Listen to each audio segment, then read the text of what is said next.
Hello,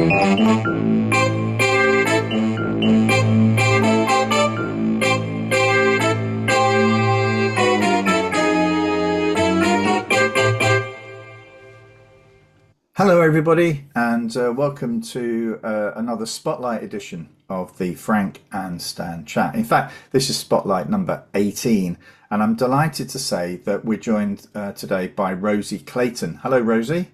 Hiya. Hello. Yeah, I've known Rosie for a few years now. We've been involved in some sort of work around assessment, and I think some of our discussion this morning is going to focus on that. And I'm really interested to hear Rosie's thoughts on the topic, but also because she's moved on to a new role. What's that role and how different is it, and all this sort of stuff. So, anyway, Stan, how are you this morning? I'm okay, Frank. I understand you're not quite fully recovered though from your recent operation. Yeah, I've just got an infection, so I'm on antibiotics. Just to say, before we started recording, Stan made it clear that I didn't look as well as I used to, which is probably right because Usually, I think, Frank. I know Usually, usually. not used to.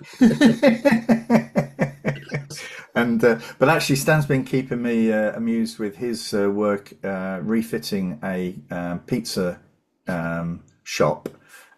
So how's that going, Stan? It's I've just had a delivery of another panel to fit on the front, and then we're virtually there. Then he's Well, hoping to open a week on Saturday. all right. Well, it's not sponsored by the Frankenstein chat, is it, No, at, no, at no. the He's moment? But actually. we're always open to I, sponsorship I of. know I said on there that he'd won a national. Well, he's a finalist in a national award. He's now a finalist in two national awards at the same event. Oh, wow. So Wow. he's two different awards, but this one he's really proud of because it's a big Papa Industries, I think it's called, but they do what do they call it? Anonymous callers. So Ah, right. somebody has on two occasions has booked pizzas from him and tasted them, and then he's been recommended one of five chefs in the country Right. for this award. So he's Fantastic. But in a way, Rosie, it's interesting. We talk a lot about the need for a sort of really balanced experience when you're at school, and actually Stan's work. I know, sort of an academic head teacher, sort of senior local authority leader in the past, but now has always been interested in things, the mechanics of things, the skill, the use of the hands, all this sort of stuff. It's all an important element, isn't it, of a balanced experience, that you can take into your future life. So yeah. Anyway, Rosie. So how do we know each other? Perhaps you'd like to share that, but also what are you about? What have you been doing? Just introduce yourself. Great. It's really great to be here. And I've got my brew ready for our conversation. Fabulous. I'm just trying to think when we did first meet, Frank, and I don't know whether it was when you were involved in the kind of co-op academies, but more recently through the Rethinking Assessment Coalition that you're an advisory group member of, and I was leading up until May this summer. So yeah, my kind of background broadly has been, well, in the education space, has been working on different, I suppose, innovation programs and projects from kind of setting up new types of schools back in the early 2010s. I was involved in the Studio Schools program, which linked to sort of, again, university technical college is very similar, where, yeah, I'm absolutely about the education of the head, hand, and the heart. And yes, since then, I've been working on, I guess, regional projects and sort of international projects broadly around how do we bring about a more broader, fairer, equitable education. So is that some of that sort of an academic angle? Is that where you've got into this? Because I don't know the answer to this.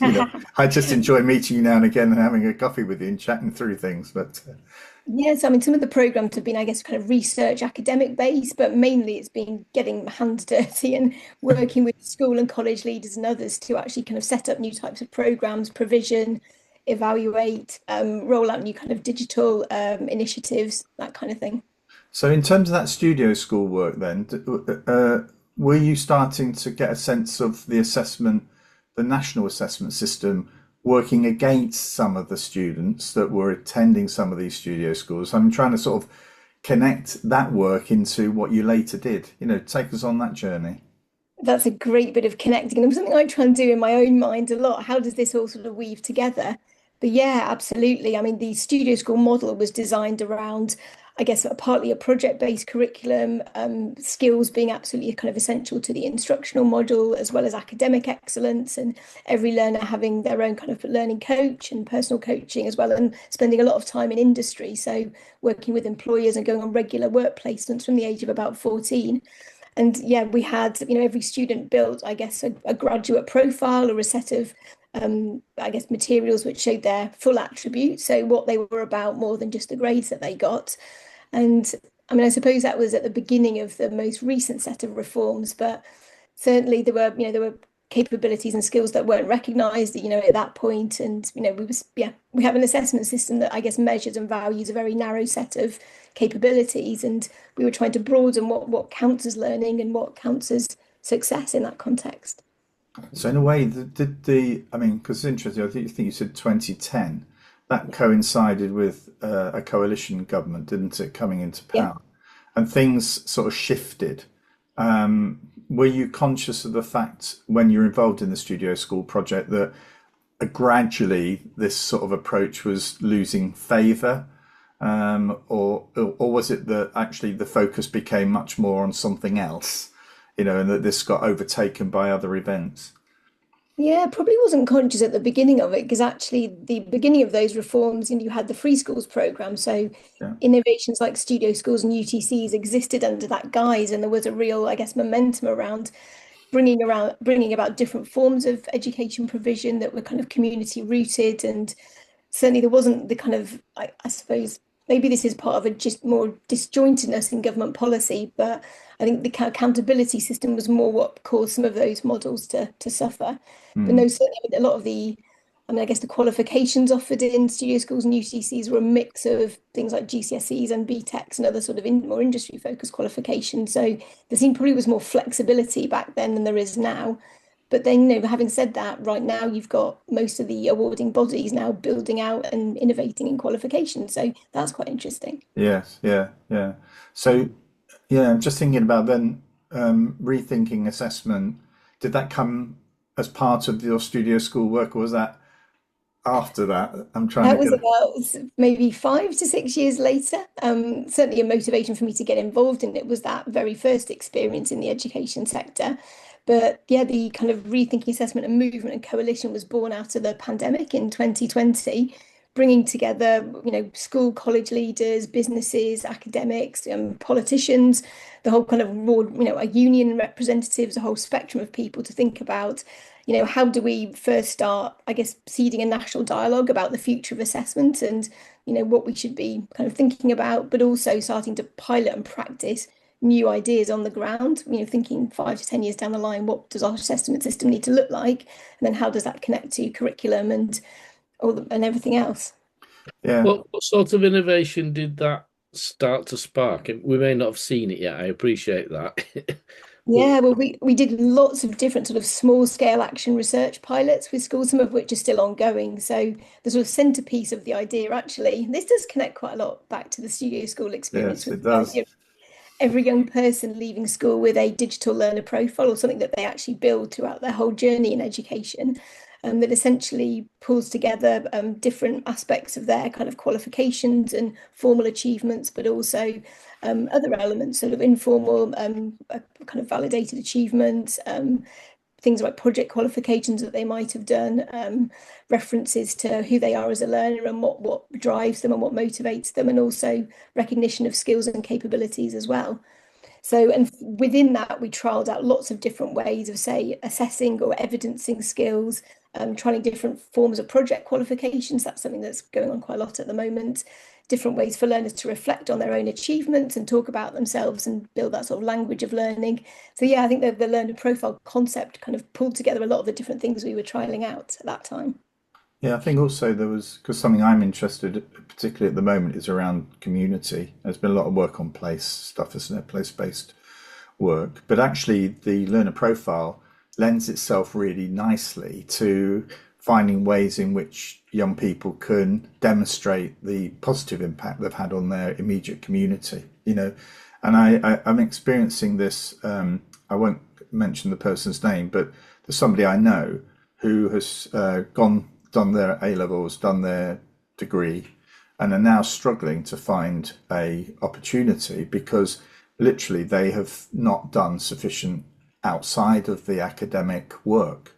So I don't think they were sold an idea, but I think they believed that if you get to university and you get a certain degree, then that in effect will open doors for you, which clearly in this case it hasn't, and that may be the person, don't get me wrong. But actually I think it's sad that, this person's had this, 20 odd years of this sort of learning and it's not going to deliver what that person thought it would, and I think the learner profile is an opportunity to get stuck into some of this broader stuff and to acknowledge it and value it. Yeah, and I Yeah. guess help, young people think about, what pathways do they want to go on? It's really hard to make those decisions at different points unless you're on an academic pathway to university. There's a lots of sort of structures and enablers in the education system that point you and, guide you in that direction. But you're right, we've got this fundamental mismatch right now between the jobs available and the qualifications and experience people have to go into those jobs. And I think I read something maybe about 4 or 5 months ago that said there's something like 600,000 graduates now on universal credit. So Wow, what's going on God. here? And this isn't about the individuals necessarily. It's we don't have a system with properly structured pathways into the different jobs that our economy is producing and will produce in the future. Mm. Yeah, I mean, it's go on, Stan. You were going to I say was just going to say, I think I'm fairly certain in our first, I don't know, maybe 6 to 10 episodes of this many years ago, we talked about, what do we do about school leavers who have skills that are no longer recognized and no longer rewarded. And was there some way? And I think at the time I talked about my mother leaving with a school certificate, which kind of listed the fact you've been at school and who you were and what kind of achievements you'd made, as well as your exam results. And I remember us saying, something like that would be a great idea. And it sounds as though what Rosie's group have come up with is something. I mean, we had a rough attempt, didn't we, with records of achievement, mm. which I remember talking about the suitcase of achievement in primary school because we were told we had to keep every single piece of evidence of the child. I can imagine him not actually being able to leave school because of the weight of the paper. But a digital approach to that seems to make a lot more sense, especially if it gets over the fact that because you've got a degree doesn't get you through. It might get you to the door, but you've got to meet somebody then, and you've got to be able to articulate who you are and what you're about and what your values are. Those are the questions, and I'm not sure we prepare young people well enough for that bit. I agree. I mean, it's interesting. Sorry, Rose, I do want to come back on that, but before I lose my train of thought, the person that I was referring to before, I asked that person to send me their CV, and actually it was clear it just didn't have it didn't convey what that person stood for, and it's really interesting that sense of what you want to stand for. What are you about? What contribution do you want to make to society? That's something that makes me concerned about the link between the education system and the failing economy. So in effect, getting young people to think about what they want to do, and what they're about, what values do they have, what contribution do they want to make. I think that can help you make a stronger contribution within society, and that can lead to more sort of economic growth. But we've never seen to. Nobody wants to talk about the fact, is there a link between what we're teaching and the way we're teaching it in schools and the fact that the economy has bottom line? Everybody wants to say, oh, it's down to Brexit, it's down to, and I'm not suggesting that isn't a case, but what has been the impact of this focus on a very narrow academic route forward for young people, and what's the impact of that on our lives? Especially the narrowing of creativity and creative subjects, which is an income generator for the country. Yes, yeah. Yeah, I mean, I guess the practical impact is more, young people feeling that they haven't achieved, that they're failures, that they've got no sort of hope for the future. When you're valuing a very narrow set of capabilities and attributes, more people then just feel that the world is not for them and they're locked out of opportunity. And very practically, we've talked about this, and this is well talked about, but in terms of having a norm reference system at sort of GCSE, and if you don't get sort of English and maths qualifications, you're basically locked out of any opportunity. There's very little you can actually do if you don't get English and maths GCSE. So, one of the things that I think is very positive for the future is you've got, awarding bodies now developing more like passport style qualifications for English and maths, which are on demand, take when ready. Anyone can potentially attain a certain level of capability. Brilliant. That's exactly what we should be doing for things that you basically need, and everybody should be able to pass, as it were. I don't think that, I say this every time we talk about assessment and testing. I don't think the general public understand how the examination system works, because everybody thinks, oh, you got GCE 4, grade 4, right? That's level, that's everybody. No, in some years you can answer exactly the same questions or the same standard and not get 4 because there's a greater number of people that are slightly better than you in that and a third are guaranteed not to get anything. And I just think people don't understand that. But a norm reference one, I mean, you don't go and take your car driving test, do you? And they say, oh, I'm sorry, you've done very well, but there are 5 more better than you. Yeah, I've just passed 5 others yesterday, which means you can't get You it. can't pass whatever happens. I just think that change would be massive to say, actually, the maths, whatever the GCSE or whatever we call it, is about whether you can do these particular bits of maths. And if you can, you get it, regardless of what anybody else has done. It's down to you. I think that's fantastic. I mean, Rosie, I mean, I will put a link to the profile, the learner profile, at the end of this video. And we'll also make sure that's included in the little introduction to this this video. But actually, I think be interesting to know how many schools are actually engaging. Can you remember how many are engaging the learner profile, and what group is it? I mean, we talk about a group, the rethinking assessment group, but who makes up that group, and how do people get onto that group if they're interested in this? Yeah, so I think in terms of, there's lots of learner profile type activity happening across the UK. So the work that we were doing specifically, and that my colleague is still kind of carrying on, is working with there's probably about 1,000 odd schools, colleges, of all kind of phases, settings, independent, maintained, and so on, kind of accessing the materials and going through sort of online training, using simple templates that we created. But there's lots of learner profile type products out there that different kind of companies offer, and obviously they have customer bases, and there's different schools and colleges using those types of things. So I think it's becoming an idea that's becoming more embedded as a concept within the system. In Scotland, they've got their own digital version of a learner profile that's accessed through their My World of Work system, and that's being rolled out to schools and colleges in Scotland specifically. I think Wales have a sort of similar initiative. The other thing just worth mentioning is I've been part of the RSA UFI Digital Badging Commission, and this has been running for about 18 months. And that report from the commission was published, in fact, on Monday this week.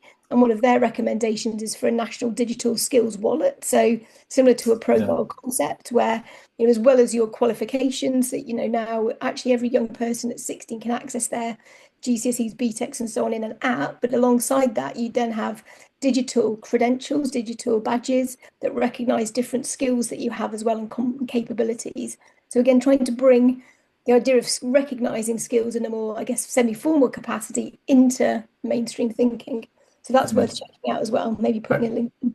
I will do. Also that group is made up of, the Rethinking Assessment group is made up by a sort of collection of people. It's quite a wide group of experiences being brought to that group. And so there's sort of academics, and there are head teachers, there are people in further ed, there are sort of, I got involved because I was keen to sort of represent the business community when I was doing work for Northern Powers Partnership. So I think it's an interesting group, and I certainly find that the meetings that we have and the way they're managed does allow you to sort of just share what you're doing, which is very nice. It's very good. If people want to get involved, best just go onto the website and there's a contact us or get involved sort of link. So yeah, that would be the best way. Great. Now, you moved on from that role, didn't you, this year? So do you want to just explain what you're currently doing? Yeah, it's an interesting kind of shapeshift for me. So I'm currently head of digital leadership with the Transforming Learning Group. So this is a group of sort of education and technology companies looking at sort of helping schools make the most out of technology and data to improve outcomes. So it's kind of the hardwiring I guess nitty gritty of school and kind of college operations. So things to do with like, IT and broadband and software and so on. But for me, quite an interesting move from thinking about how do you bring digital innovations, digital things like the learner profile into schools? What are the sort of what's the hardwiring that's needed? What do you need to consider in terms of maybe one-to-one devices if that's what you're thinking about as a school setting? So yeah, and my role is at the moment to work with particularly multi-academy trust to think about digital strategy, what digital leadership looks like, that kind of thing. It's quite a new role, so I'm just sort of finding my way in. But yeah, it's the sort of the software hardware part of the digital Yeah. aspect of schools. Yeah, I find that, yeah, because I'm a trustee of a small trust in East Manchester, and we've pursued trying to address the equity issue around devices, and actually there's quite a lot of opposition to this sort of approach, thinking that all we're trying to do is to put children in front of a screen, which is not what we're trying to do, but we are trying to make sure that young people do get some understanding of how this digital experience can actually enhance their learning. It's not the only bit of their learning, but it's quite a struggle at times to get that over. I mean, are you finding that, or is there a bit of sea change in terms of how people are viewing digital work now? It really depends on the school or the trust or whichever whatever the setting is in their context and their particular needs. So I think some have gone about this and implemented it really effectively and are seeing the sort of benefits when you use any new tool for teaching and learning really well. There's probably a risk of using things badly. But I hear sort of anecdotally from trusts that I work with that when one-to-one devices are implemented really effectively, they can sort of support student engagement in their learning, their ownership over their learning. Teachers kind of reduce teacher workload and improve sort of teacher well-being, these sorts of effects. But of course, they can be introduced badly and not be Yeah, used at all, and teachers and pupils don't see the value. So there's an interesting group that's been established, I think, this year called the National PedTech Partnership, which is a collection of, I think, mainly multi-academy trusts to look at how do you use digital tools really effectively from a curriculum pedagogy and assessment perspective. So I think it's an under-researched area. So I'm quite excited to see initiatives like the National yeah, Partnership sort of being set up. yeah. I think it's having been a CEO of quite a large trust. It's quite interesting how you feel as though you've got some control and power as the CEO, but you have 23 individual head teachers who are interpreting, and in a way, I was very committed to this sort of equity issue, but actually trying to get everybody on board and to see it in your way. I think I've learned that you obviously you get your early people who are excited by it and generally I think this is a great idea, but then you've along the line there is a degree of opposition which you suddenly get to quite sticky parts of an organization, where they don't quite buy into it, and that's when things become quite tricky in terms of equity. You're just not able to provide it, No. not because you haven't got the resources, just because you haven't won over the hearts and minds of those people who are leading those institutions. Mm. Yeah, and it's a classic sort of change management question as much as anything else, isn't it? But we've got to remember, teachers and pupils need basic digital skills. So, that if we want to bring in things like one-to-one devices at scale, and if we think about where assessment might go in the future around sort of digital and screen assessments that are being piloted, we need to then think about, well, what training and support do teachers need? How does this need to be included in ITT, for example, and the types of professional development and learning? So looking forward then, I mean, if we were to have this chat in 5 years from now, you know, what would you hope to see? Where will we be? What will we be talking about? What do you think it might be like? From an assessment perspective, Yeah, yeah. yeah, in particular. But also in terms of the digital work that you're involved in now. Yeah, so I think I mean, the kind of digital change is probably here to stay. I agree that there's different sort of headwinds in different directions, but I think even with this comes down to the sort of basic sort of business operations and management and data aspect of schools and trusts. I think and digital technologies are evolving all the time and becoming cheaper and improving. So I think we do live in a digital world. That's a reality. I think, yeah, from an assessment perspective, we'll start seeing more assessments you've been, delivered on screens, and that will improve maybe accessibility and inclusion for kind of some pupils. I think there's a really interesting question around AI and marking. I mean, there's lots Mm, of things that have been done in that regard for many years, but there was something interesting I read from OCR over the summer about, if many of the exams are marked using AI, you can actually shorten that exam window from sort of 3 months to 2 months, or the sort of logistics of delivering an exam season from however many months it now takes can be shortened, which could open the door to things like post-qualification admissions and that would be a big game changer for then how the assessment system is structured. I wonder a little bit about devolution. Obviously, that, Frank, is something we're both passionate about, yeah. but how that might affect how, what qualifications are taken nationally and what qualifications might be more locally customized, badging being a good route into thinking about that. And then, yeah, the sort of on-demand, take when ready type of assessment. I think that's quite interesting. Yeah, I think picks up on Stan's idea, but going back, isn't it? Revisiting stuff that went on before is often a Yeah. good place to start, and just think, well, why did we move from that? But interesting, I still have a little bit of contact with the Northern Powers Partnership. They looked at and analysed the country in terms of how many green energy jobs were there in our regions, and it's very varied. So you can see how already some parts of the country are gearing themselves up. There's lots of opportunities if young people want jobs there, whereas in other parts of the country, there are not that many jobs. So you can see how the devolution agenda could actually impact on the curriculum and not forcing young people to study a particular subject, but if they knew that there were lots of opportunities and these were sorts of qualifications and skills that are required, that might actually support young people making a choice that could lead to a job in their area. Yeah, and what would maybe hope to see, I mean, who knows, we've got the curriculum assessment review reporting fairly soon, but a situation where, fewer things are nationally or centrally prescribed and more, space is created for that local customization, whether that's at a school level or a regional level. So, I mean, that could be achieved through, yeah, accountability reform essentially, or, a slimmer national curriculum. Yeah, yeah. The key thing, because I haven't seen, it'd be interesting to see an analysis of where the jobs are for the creative arts. I was taken by the green energy analysis because that was done by a research company, but actually there is also a need for that to take place. In other areas that are not so well represented. So yeah.